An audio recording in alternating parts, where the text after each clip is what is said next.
Welcome back to page 121. Today we're going to take a look at an active duty campaign. What the heck is that? Well, in traditional Traveler, your characters have gone through their career and they've left their career and now they're going about the universe on their own, traveling, making their fortune. In an active duty campaign, they're still in active service and they are still under orders of whatever service that they're in. And you as the players then play the active duty service personnel. There are a couple of different ways to play active duty. I found Navy to be the most successful, but I'm going to talk about a few others that I tried over the years. I'm going to take a look at some stuff out of the Element class cruiser set, which is an excellent Mongoose resource, as well as the one other Mongoose resource that I'm going to show you. But it's an interesting way to play Traveler. It's a little different. You have to choose a command crew. Depending on how you're playing it, there are ranks to deal with, people giving other people orders. So you have to have mature players in order to get away with this. But I'll go into that in detail as I go through the video. Also, quick reminder, please subscribe. Also, please take a look at Patreon if there's anything you can do to help out there. To existing subscribers and patrons, thank you. Done, and a commercial. Back to the important stuff. Active Duty, a campaign to try in Traveler. Today on page 121.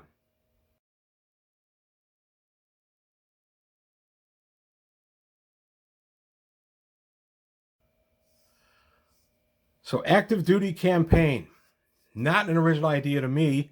This idea has been around as long as Traveler's been around. I have run a number of active duty campaigns, and they can be a ton of fun. I tried a couple of different flavors. The very first one I ran was Naval. So everybody was aboard a Navy ship and doing the command crew of the ship, and it was a lot of fun. It unfortunately, like most Traveler campaigns, over time, it just broke down because people left. This was in the early to mid 80s when I was a pretty new GM, and the campaign itself just kind of withered out just because people moved away, and I couldn't keep that going. I did another one in the 90s with active duty Navy, and that one lasted longer and was a lot of fun, but I only had about 3 players in that particular campaign. So that brought different problems to the table. And then I tried another active duty campaign where everybody was merchants aboard a merchant ship. That didn't work too well. That felt just like Traveler. So I thought, well, I'll try something else. Everybody will be an active duty scout and they'll be aboard a scout ship. That didn't work either. That felt like regular Traveler. Even though they were under Imperial orders and everything else, it still felt like regular Traveler. So the only luck I've had doing an active duty campaign was with naval personnel. An excellent resource for this is the Element class cruisers, which gives the great blueprints and everything in here, but gives you some tips on how to run an active duty campaign. I've gone through this box set before on my channel. You can find the old video. And another one that does a really good job with active duty is Deep Night Revelation. You're going on a very, very long tour of duty in this one, and it gives you how to play the command crew and such. So both of these are excellent resources to play an active duty campaign. Deep Night Revelation gives you a lot more opportunities to be somebody aboard the vessel who isn't in the line of duty, like some type of mission specialist, like a professor of xenoarchaeology or something. So Deep Night Revelation lends itself toward that, whereas the Element Cruiser class lends itself toward just active duty. I'm going to put mine in the Spinward Marches. And having said that, this is the Naval Campaign book, and this is out of the Element class cruiser set.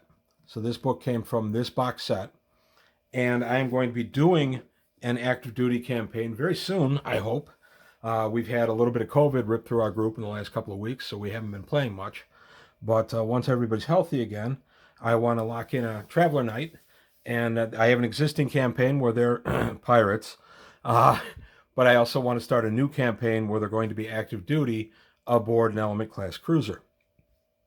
The way I've done active duty is usually I will make the Travelers be the command staff. I find it much easier if they're the bridge crew, from the captain, executive officer, and so on and so on. But that requires mature players. You have to have players that aren't going to be squabbling with one another because so-and-so told me to do this, and Ababan. I don't want to be under his orders because that's not fun for me.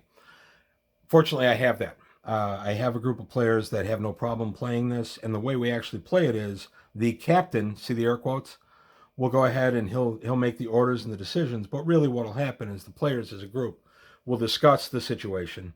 They'll come to an agreement, and then the captain will filter to me uh, what the group will be doing. So the captain in this case is really just kind of the spokesperson to the game master. And that, like I said, that requires some maturity. You always need somebody to step up and say, yes, I'll be the captain. And amazingly, I've done this a few times where nobody wanted to be the captain. So I toyed with the idea of just, me being the captain as an NPC. And I thought, well, no, then that just has me making decisions.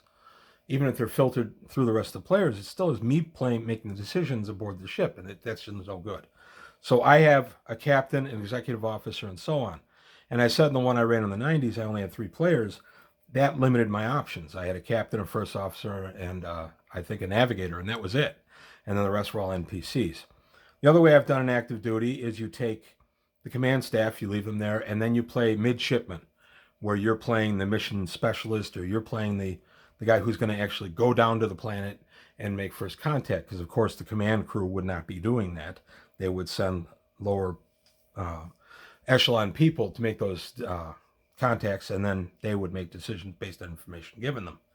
So playing a second set of player characters aboard the same ship is a lot of fun because you actually have your own player characters giving your other player characters orders and direction on what to do, and then reporting back up to the higher ups. That can lead to a lot of fun role playing, especially if you do a game where you mix. You have one of the officers go down with the mid-level crew and deal with that situation. That can be a lot of fun. But one thing that's really good in here in the Naval Campaign source book is when I did these back in the 80s and the 90s, I just kind of made up my own rules. I had to go outside the traditional traveler role for what you get because I needed specific skill sets. I needed a navigator. I needed a pilot. I needed a science officer. I needed a ship's doctor. I needed a ship's captain who would have admin, things like that. So I would let the players, as they develop their characters, I let them actually go ahead and pick their stuff. Well, it turned out I wasn't the only one with that idea. Here in the Traveler Campaign sourcebook, written by who else? Martin J. Doherty, we get Travelers in a Naval Campaign. And here Martin, it's like Martin was sitting in my campaign back in the 80s. That being said, I'm sure Martin did these all on his own. Very experienced traveler campaigner. It assumes that the travelers are naval personnel. By the way, you could be a Marine aboard a naval ship interacting with the crew. There's no reason you couldn't have that. You could even be a scout attached to the ship for whatever reason.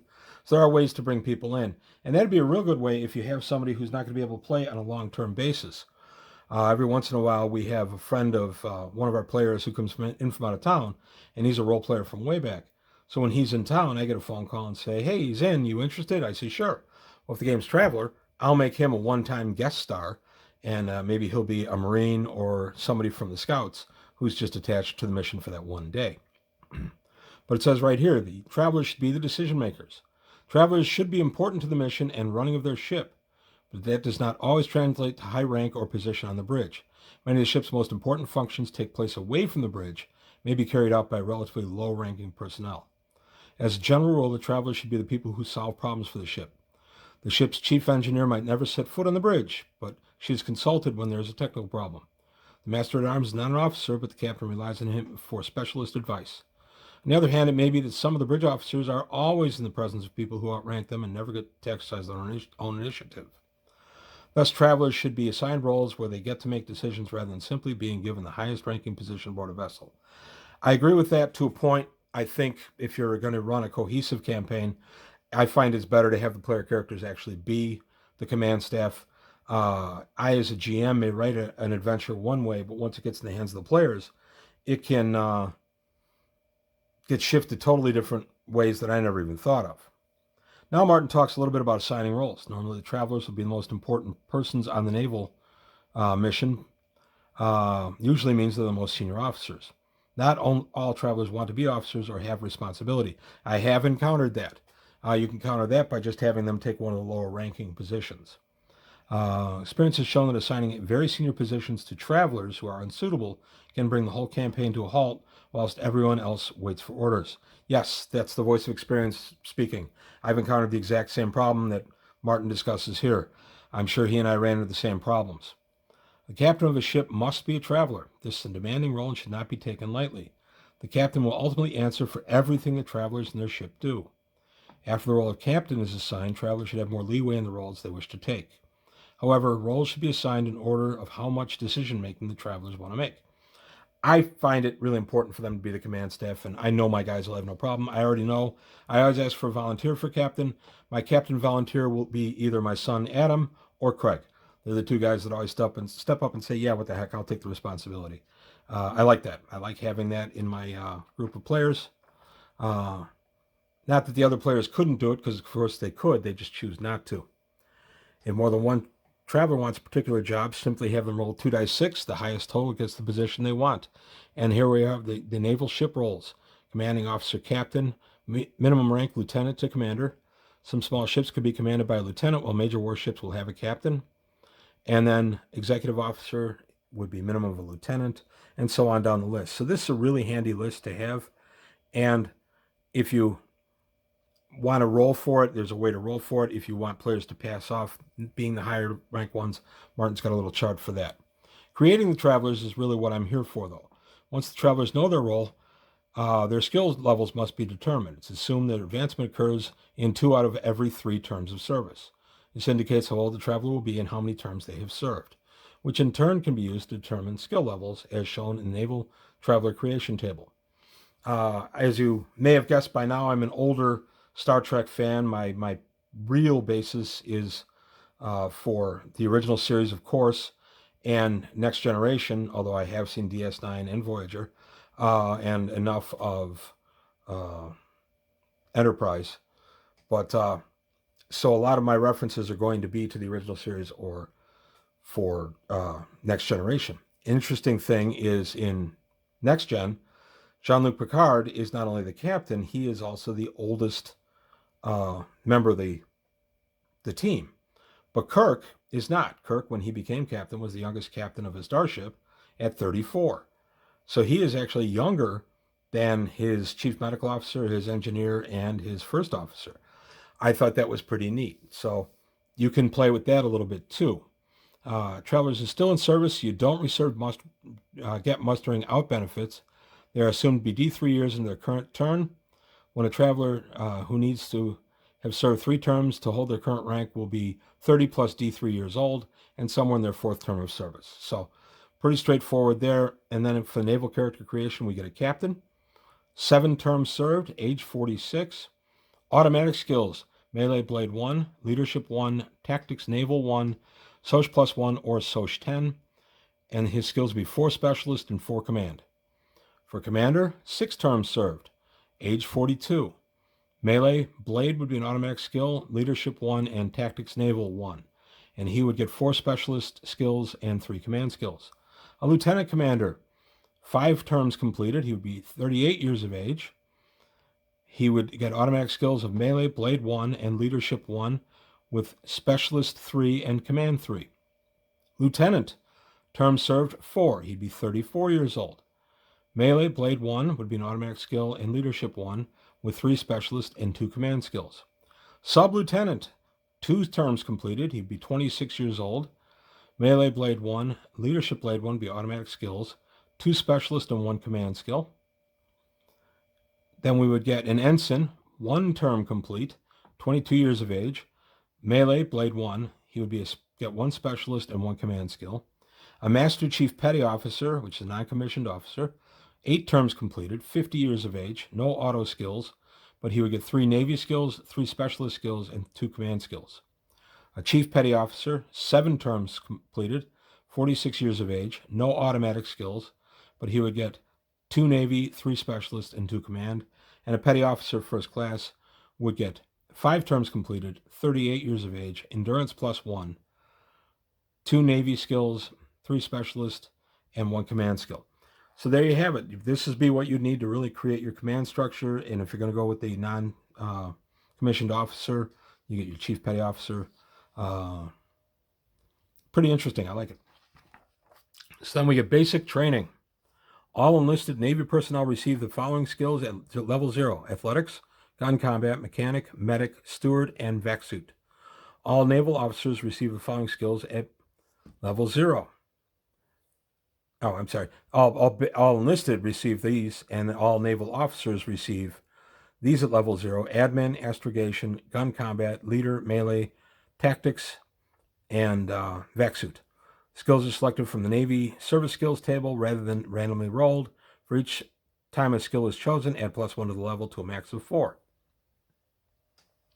Events are rolled as normal, 1 per completed term, but the traveler obviously cannot have suffered a mishap which would result in being forced out of the service. Instead, a survival roll is made each term as normal, and mishaps are applied if necessary. If he is instead aged D3 plus 3 years, representing a stalled career whilst recovering from an injury or late promotion due to controversy. Finally, all travelers receive 2 discretionary skill levels, which can be added to any skill already possessed, or which the traveler could reasonably have gained. Traveler is now ready to begin play. And for our Navy service skills, we get for Navy skills +1 characteristic, athletics, gun combat, mechanic, melee, steward, or vac suit. For specialist skills, we get astrogation, electronics, engineer, gunner, pilot, flyer, medic, or explosives. And for command skills, admin, advocate, diplomat, investigate, or leadership. So this gives you your nice, narrow pathway that your players can be created during. There's nothing really random to it other than the mishap table and things like that, or the events table. But it's a good way to keep your characters point in the direction you need them to be in order to end up being the captain or command staff of your ship. You can do this exact same thing for lower down personnel who are lower in the ranks. So you can just have it some top out of a lieutenant and then go on from there. So I really enjoyed this, and there's a lot of good tips in here for running a naval campaign. If there's any interest in this video, if you're interested in seeing more about actually running the naval campaign, my experience and information out of this book, please let me know in the comments. I'm pretty excited to continue taking a look at this. I love active duty traveler campaigns, one of my absolute favorite ways to run the game. So that's all I've got to say today on page 121. I want to thank you for your time. Thanks for watching. Please leave any comments below.